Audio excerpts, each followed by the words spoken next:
Assalamualaikum warahmatullahi wabarakatuh. Saya Anissa Rahmawati, NIM 9312151119, akan menjelaskan tentang teori-teori hukum perikatan dan pasal-pasalnya beserta contoh-contohnya. Yang pertama yaitu teori perjanjian. Dasar hukum perikatan surat berharga menurut teori perjanjian terletak pada suatu perjanjian yang merupakan perbuatan dua belah pihak, yakni antara pihak penerbit dan pemegangnya. Keberatan teori ini adalah pada ketidakmampuannya memberikan penyelesaian beberapa hal yang timbul pada peredaran surat berharga itu. Dalam keadaan normal, teori ini dapat diterima. Akan tetapi, dalam keadaan tidak normal, teori tidak dapat diterima. Misalnya karena hilang atau dicuri surat berharga yang bersangkutan. Dalam hal ini, penerbit masih bertanggung jawab terhadap pemegang atau pembawa surat yang memperoleh secara tidak normal. Yang kedua yaitu teori kepantasan. Teori kepantasan ini masih mengakui teori kreasi, tetapi juga menerima keberatan yang diajukan terhadap teori kreasi mengenai orang yang memperoleh surat berharga secara tidak jujur, yang berhak menagih. Sehingga, menurut teori ini masih harus ditambah dalil, yakni hanya orang yang memperoleh surat yang telah ditandatangani dan diperolehnya secara pantas yang mendapat perlindungan. Artinya, kalau cara perolehan surat yang ditandatangani ini secara pantas, maka debitur menjadi terikat.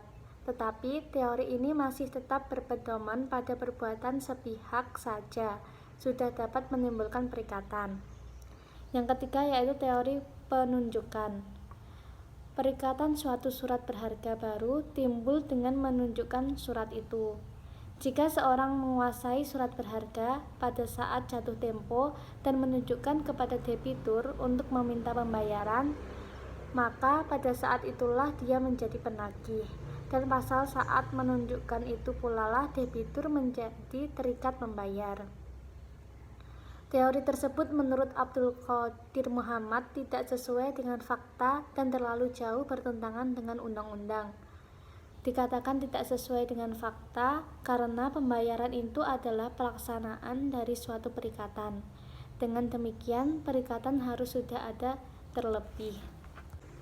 Selanjutnya yaitu pasal-pasal beserta contohnya dalam hukum perikatan. Yang pertama ada pasal 1233. Perikatan lahir karena suatu persetujuan atau karena undang-undang. Contohnya, A berjanji menjual sepeda motor kepada si B.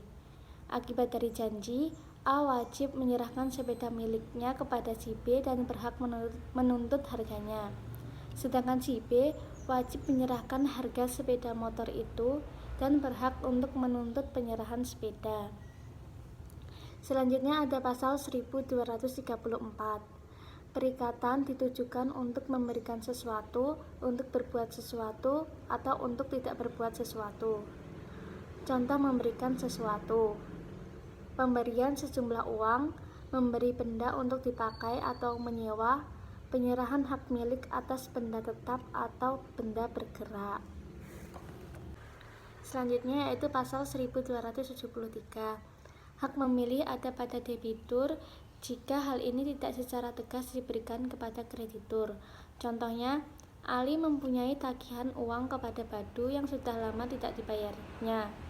Kemudian Ali mengadakan perjanjian dengan Badu bahwa Badu akan dibebaskan oleh Ali atas hutangnya jika ia mau menyerahkan mobil atau motornya. Selanjutnya pasal 1333. Suatu persetujuan adalah suatu perbuatan di mana satu orang atau lebih mengikatkan diri terhadap satu orang lain atau lebih. Contohnya, perjanjian sewa beli. Pemilik hotel yang menyewakan kamarnya kemudian menyediakan makan atau jual beli dan juga memberikan pelayanan atau mencuci makanan. Selanjutnya ada pasal 1346. Perikatan yang mempunyai dua arti harus diterangkan menurut kebiasaan di dalam negeri atau di tempat persetujuan dibuat. Contohnya, ada perjanjian jual beli makanan pokok yang berlokasi di Maluku. Maka dapat dipastikan menurut kebiasaan tempatnya, makanan pokok yang dimaksud bukanlah beras, melainkan sagu. Sekian dari saya, apabila ada salah kata mohon maaf.